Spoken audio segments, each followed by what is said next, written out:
We are going to discuss Scala functions with default arguments. We shall discuss this with one sample Scala coding and its execution. So here is the demonstration. In this video, we are discussing Scala functions with default arguments.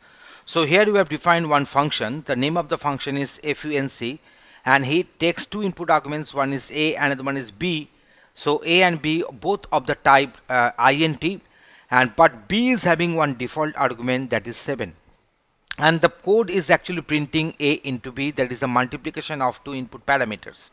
So now let me show you that what is the default argument and how we can use this one. So I'm just executing this code here, so doing a copy and then I'm just executing it.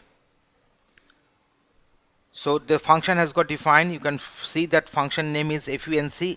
It takes two input arguments, a of the type integer, b of the type integer. It returns void, that is unit. So now if I call this function with the value func, then 10 comma 20, say I'm passing two parameters. So 10 and 20, their product 200 is getting printed. But if I omit to pass the second argument, then the default value 7 will be taking the participation. So as a result of that, it will be applicable, 7 will be applicable for the second parameter, because we are not passing the second parameter, we are passing only the first one.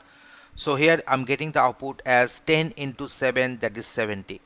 So here we have seen that how this function with the default arguments can be used, and how to call, how to invoke those functions, passing all parameters or passing some of the parameters whose default values are not there, or not passing those parameters for those input parameters where default values have got mentioned in the function declaration.